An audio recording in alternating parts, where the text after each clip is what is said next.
On this episode, we're going to feature Gatoh Move Pro Wrestling with their latest ChocoPro event, 134. Also, we got New Japan Pro Wrestling with the start of Summer Struggle in Sapporo Day 1, but also going to continue reviewing these past events by All Japan Pro Wrestling containing Champion Carnival 2020.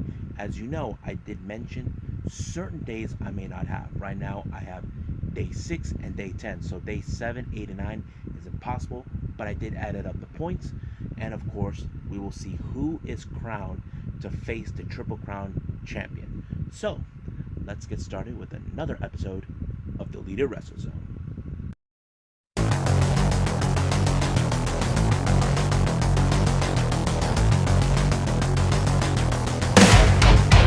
Are you ready? Get up, get up!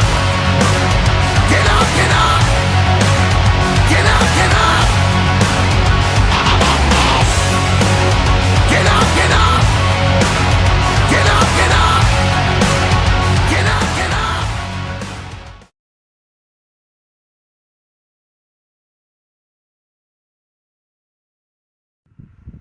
Welcome everybody to the Leader Wrestle Zone. All things that is pro wrestling with AEW, NXT, New Japan Pro Wrestling, Impact Wrestling, the National Wrestling Alliance, various promotions, wrestlers, matches, and championships. I'm your host, J-Rod here.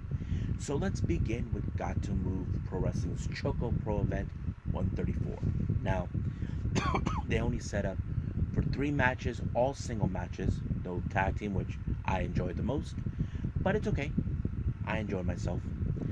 First match, we got Sayaka taking on Mei Shiruga, the Big Apple. This match was really fun because, I love how Mei Shiruga acts, even though she has these unorthodox tactics where she pretends she's the good girl, but all of a sudden she has her ways. But I have to say,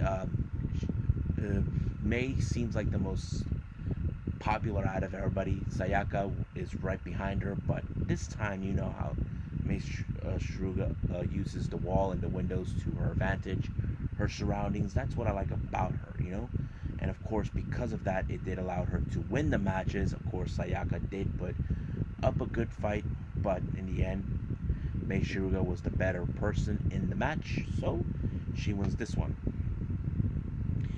Next match, we got the leader of the excuse me. You got the leader of the Pencil Army, Lulu Pencil, taking on Chon Shiru. Now, this is one of those matches where, okay, I was expecting Lulu that when she's going to face Chris Brooks, but it's still unclear. But this is more like she has to put herself to test because she knows she will face him sooner or later. But I have to say, with this match with Chon Shiru, I have to say she did put up a fight. However, she can get a bit more, how do I say this, not charismatic. There are times where she'll just lose control of herself and try to win in any way possible, but Chon was the better person to do that, and of course he won by submission, and it was all over for Lulu. I know it's a disappointing loss for her, but she will get back on the high horse because she needs to get back in order to face Chris Brooks down the line. Now, the main event, we got All Energy Chi Koishikawa taking on, of course, one half of the Best Bros and the Asian Dream Tag Team Champions, Bali and Aki. I have to say the match was pretty good in every aspect because, like I said, Chi is more of an energetic type of person. Bali and Aki, he is much of the serious type. He knows who he's going to face. He'll do whatever it takes to win the matches, uses whatever skills that needs necessary, and that's pretty darn good. I have to say they did put up a good match for this one because I always did like when Balian is either doing tag team matches or singles matches, but this is no exception because she seems like a very good wrestler to watch, but however, she was still no match for Balianaki, so Balianaki won this match by a pinfall, and of course he did show respect to Chi, knowing she put up a good effort. That is what makes him a good wrestler, and many people talk about him all the time, that he is perfect to be part of this promotion, and of course, him being one half of the Asian Dream Tag Team is what make sure you go. So there'll be more ChocoPro events. I'll keep you apprised of that. But I think right now we need to move forward with New Japan Pro Wrestling.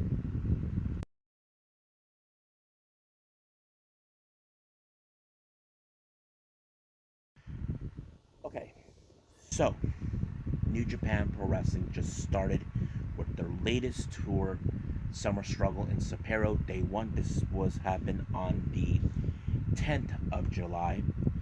Originally, the first thing what happened is Hiromu Takahashi, who is still not medically cleared, showed up in the little promo, getting the fans all energized for a good show, and I think I like it. He's very entertaining, despite the fact that I want him back in the ring, but no, but he knows how to energize the fan. That's a good thing. Now, it did came into attention before the match. It was supposed to be Yuya Uemura taking on Kota Ibushi. However, Kota Ibushi fell a little sick because of the side effect that happened with the COVID-19 vaccination. So basically, he was pulled from this. Now, New Japan did say they are going to monitor his condition, see how he will be. Hopefully, he'll be around when he's ready to face Shingo Takagi for the IWGP World Heavyweight title. But however, the match had to continue. So they decided to add Master Water to take his place for this match. And it was a really good match because I feel Wato hasn't forgotten his time when he was a young lion. He went on excursion for 2 years with CMLL, and now that he's back, I think he's giving praises to the young lions. I have to say, Yuya Uemura did an amazing job taking on Master Wato, but Master Wato, who's on his journey to become the Grandmaster, was a far more better opponent than Yuya Uemura, and he showed him his respect when he pinned him, and also showed respect to Yota Tsuji. Of course, Kevin Kelly did post it out that what if he does form a faction with all these guys? It's only a matter of time until these guys go on excursion, and then sooner or later he'll be back, and maybe Master Wato could one day form a faction of his own. You may never know. Next match, we have Bullet Club members Dick Togo and Evil taking on Chaos, Yo, and Tomohiro Ishii. Now, this is now becoming a story being built up due to the fact that Evil has a bit of a history with Tomohiro Ishii. So it looks like this is going to go on forever. But however, the match was, as you know, Dick Togo likes to use his little garrote to ensure he wins, but this time it didn't work. But Evil is always evil, and he always gets his matches won as any way possible. But however, the feud between them is far from over. Next match, we have a 6-man tag team match. We got Bullet Club members El Fantasmo, Yujiro Takahashi, and finally the return of Kenta. I don't know where the hell he's been the entire time. Taking on Rocky Romero, Ryusuke Taguchi, and the ace, Hiroshi Tanahashi. What an unbelievable match. I would have assumed in this type of match, as a Bullet Club fan, that apparently Bullet Club was going to win this one. But however, it didn't end that way. It ended with Tanahashi doing the flop on to, what's his name? Onto Yujiro to allow him the 1, 2, 3, and it was won. So Rocky, Taguchi, and Tanahashi won the match, but however, it appears that Kenta began a feud with Tanahashi to prove a point. Kenta possibly wants to end Tanahashi's career and tell him, retire already, old man, leave. Who knows? But this is going to be an interesting storyline to build up between these two. Next match, we got the United Empire. Great Khan and Jeff Cobb taking on Chaos, Sho, and Kazuchika Okada. Now, there was something that was basically good about what I like what they said from the commentary team, the English commentary team. They said that Taichi and Zack Sabre Jr. are looking for good competitors. these guys seems like the ones they ought to be right now chasing the IWGP Heavyweight Tag Team titles. I would agree because they have been popular. But however, we haven't seen Hinare, and of course we know Will Ospreay is on recovery treatment. Don't know when he'll return, but also I heard rumors that the New Japan officials are not pleased with them, that he decided to take his treatment back in his home country of the UK instead of Japan since he lives there. I don't know, but I have to say, but I said Grado, Khan, and Cobb are perfect to finally win for the titles, but I think we'll see what happens after that match. But this one did prove a point. But however, it was Jeff Cobb who put Show in the Tour of the Islands, and 1, 2, 3, it was over. But of course, they still have their beef with Okada due to the fact that Will Ospreay still has a grudge against Okada for losing the match at Wrestle Kingdom. Basically, tried to right out the wrong that was taken from him. Now, the next match, we got Suzuki-gun members Doiki, Kanemaru, and Zack Sabre Jr. Taichi taking on all 4 members of LIJ. It was a pretty impressive match. But not to mention at the beginning of the start, you saw Sonata and Naito having a little fun knowing that they had both Zack Sabre Jr. and Taichi's autographs in it. So basically, that's how they like to play it out. But it was Shingo Takagi that ended Suzuki-gun by having Doiki going with the popping bomber, and 1, 2, 3, it is over, baby. And now for our main event, this is for the IWGP Jr Heavyweight Championship between challenger and one half of the IWGP Jr Heavyweight Tag Team Champions, Taiji Ishimori, taking on the current IWGP Jr Heavyweight Champion, El Desperado, or as we call him now, Despy. It was an unbelievable match. Of course, now these two guys come from 2 heel factions. Now, people can say this never worked. Well, in New Japan, it does. But it was a great match, even using whatever necessary to win. But however, at some point, El Fantasma showed up using the sudden death onto the torso to Despy, but of course Kanemaru showed up and took out the trash. But I have to say, it was one of the best matches I've seen so far. I think Despy could be in the verge of maybe close of losing the title, but however, who could be the one to do it? Well, looks like he got his answers. As soon as the post-match was began, the lights turned off, and it was none other than a video package message by none other than the sniper of the sky, Robbie Eagles. Now, we haven't heard from him. The last time we have seen him was during the Best of the Super Juniors, but I have known that he was in Australia. Basically, there was some things going on there. As you know, there was a surge of the coronavirus going on, so he couldn't leave. But it looks like maybe he could be able to leave and compete for the IWGP Junior Heavyweight title. However, he did call his shots. Now, it was still unclear, but of course, Despy praises Robbie Eagles for calling his shot, because it's true. He made some valid points. He has faced everyone that there is. He hasn't faced Robbie Eagles.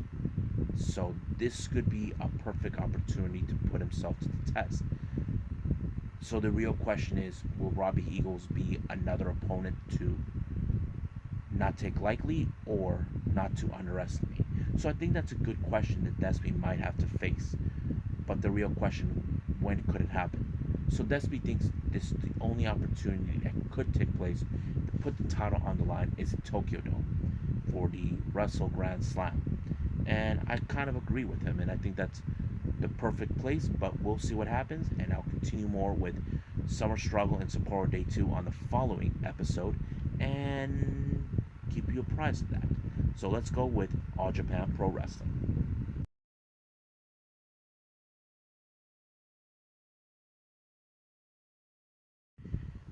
Okay, so All Japan Pro Wrestling's Champion Carnival 2020, Day 6 took place on the 24th of April.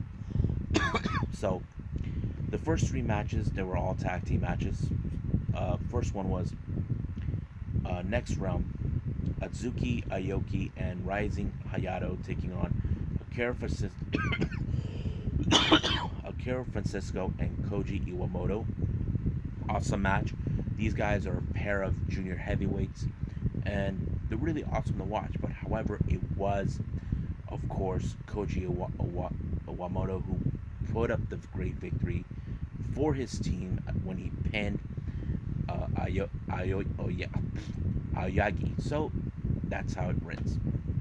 Next match, we got Evolution, Dan Tamura and Hikaru Sato taking on Purple Haze, Izanagi, and Zeus. Now, these are 2 of the most powerful and most dangerous, most powerhouses team. But however, as you know, we have Sato, who is an expert submissions and martial artist, taking on a much aggressive team, especially Zeus. But it was Zeus who picked up the victory for his team when he put Dan Tamura in a submission and made him tap out.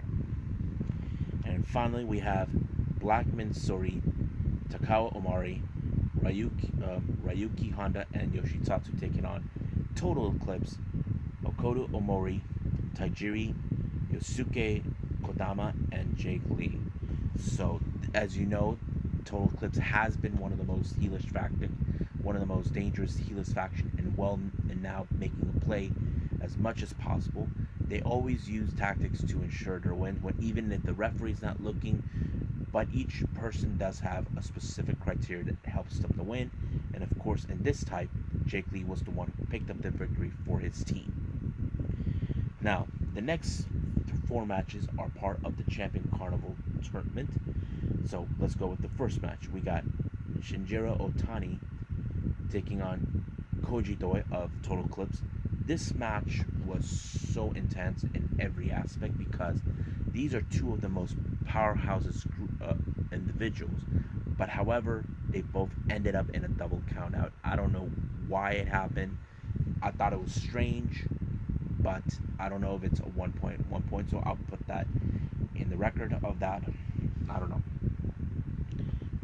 So the next match, we got Shintaro Oshino taking on Shuji Ishikawa. Awesome match. Now, I wouldn't expect Ishino to pick up the victory due to the fact that he was a bit behind, but now he's catching up. He's now adapting in his matches, and that's how he won. And he even put Ishikawa in a submission to make him tap out. I have to say that was very impressive. Then we got Kento Miyahara taking on Kohi Sato. Unbelievable match. It was. Kohi Sato has been also one of the most dominant force coming from Pro Wrestling 01, but Kento is the best one of them all, so he won his match on this one as well. And then finally, we got Yuma Aoyagi taking on the Triple Crown champion Suwama. Another good match. Suwama and Yama had faced before in the past couple months ago, but Yuma was unsuccessful in that match. But however, it was Suwama who put him in a submission, and it was over. Good night, Irene. So, pretty much what happened.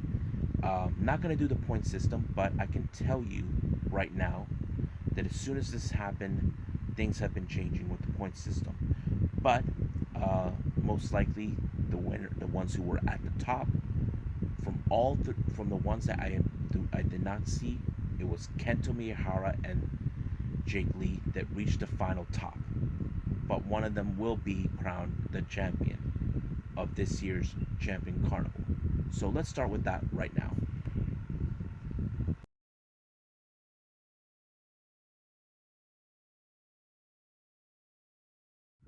Okay, so we're in day 10 right now with All Japan Pro Wrestling's Champion Carnival.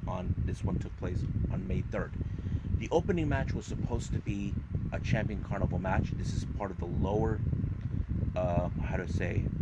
the lower people with the lower points. However, the match ended in a forfeit by Shinjiro Otani, and Zeus won. Apparently, Otani got hurt. He could continue on, so he called off the match. But it was not shown. I believe All Japan did not want to show this whatsoever.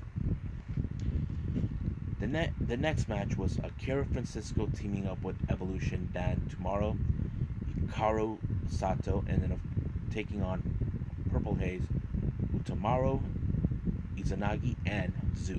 Since Zeus was still good to wrestle again, so he stepped up and once again. But however, in this match, it was Izanagi who somehow picked up the victory when he cradled Akira Francisco. And of course, everybody filed a protest. There was no way this could have happened, but it did. Next match, we got Blackman Sori, Ryoki Honda, Takao Omari, and Yoshitatsu taking on Total Eclipse, Kokudo Omari, Mitsuke Kodama Tajiri, and Kuma Ashira. As you can guess, this is one of those matches once again that Total Eclipse is continuing to prove their dominance as they've always been since day one. And of course, they have Akuma joining them. Last time they had was Jake Lee, but this time Jake Lee is in the main event and of course part of the finals of the Champion Carnival. But it was a good match, and you wouldn't expect it. They used every combination to win when they put Blackman Sora away, thanks to Kuma, who splatted him down like a pancake. So, Total Eclipse won the match. Next one is a Champion Carnival match. We got Koji Doi and Shotaro Ishino. Now, keep in mind, they did not have to serve points, but they are able to finish off this match. Unbelievable match. These two guys know each other too well. They were part of a faction long time ago, but this time it was now personal between them. So this time, Ashino was much of a better victor when he put Koji in a submission and made him tap out. So he won his match. However, he doesn't get to advance. Next match, we got next round. Atsuki Aoyagi and Rising Hayato teaming up with Koji Iwamoto taking on the Strong Hearts, consistent of El Lindaman, T-Hawk, and Shima. I have to say, this is one of those matches I love watching. The Strong Hearts are one of my favorite factions ever. You love the combinations, how they roll, how they are very cohesive, and that's one of the reasons I like them. And of course, that combination did help when Shima pinned, what's his name? Atsuki Ayoga. But however, Rising Hayato, it has its set sights on the IWGP Jr Heavyweight title. So Shima, in my guess from the promo he put out, I don't think he's afraid to put that title on the line, but he welcomes it. Only a matter of time until that match will be set. Now we get to the last three of the Champion Carnival matches. We got Kohei Sato taking on Yuma Aoyagi. Awesome match. I loved it. It was one of those matches where they know they're not involved in the finals, but who gets to finish off the match in their own way. And in this one, it became Yuma Aoyagi when he was able to pull off an amazing finisher. In 1, 2, 3, he won, but Kohei and Yuma actually, show a signs of respect. So, great job. Next one, we got Sushi Ishikawa taking on Suwama. Another good match. It was the fight of the powerhouses. Now, to me, I would have assumed Suwama would win, but no, it was Sushi who won when he pulled off an amazing finisher to end that power lead down. So Sushi Ishikawa won this one. Now our main event was the winner, who will be determined the winner for the Champion Carnival trophy. It was between Kento Miyahara and, of course, Jake Lee. This is one of those matches where you know you don't want to miss a thing. These two guys know each other. Jake Lee was a member of the faction of Next Realm, and of course, it hasn't forgotten. But I think in this match, it did show Jake Lee is meaning all business, that he will not be denied a chance to win this match and, of course, show the world what he's made of. And that's exactly what he did. He pulled off an amazing victory against Kento Miyahara, who many fans probably would have assumed he would win it. However, it did not. Jake Lee won, and he is now the right to have a chance to face Suwama for the Triple Crown Champion. However, I will make this possible, as you know, I am behind on these events. It did show that Suwama had to relinquish his title due to the fact that he contracted the coronavirus. As you know, Japan were facing with the second surge of COVID-19, so that's what really happened. So Suwama had no other choice to do this, because who knows how long he'll be out. But of course, All Japan did announce they were going to figure this out, how to proceed, knowing that Jake Lee is the rightful winner. But I'm assuming they might use the runner-ups for this. So we'll see what happens when we get there, and that's it. Well, I hope you guys enjoyed watching this episode, me reviewing these amazing events, All Japan's wrestling stuff. I love the Japanese wrestling scene, but at the next episode, there's going to be a lot going on in this one. I'm going to have more time on this episode, the next episode, due to the fact that my other commitments have been put on hold for the time being. I will review the latest AAW event, United We Stand, 2 events by GCW, and of course, the day 2 of New Japan Pro Wrestling's Summer Struggle in Sapporo, day 2, and also possibly add Ring of Honor Best in the World. So there'll be 5 events, and this is going to be a long episode for all of you. But I think I have no other choice, so we'll see how it goes. But for now, I'll see you guys in the next DWZ time. Same DWZ channel. I must bid all of you adieu. So goodbye. And have a nice day. Bang.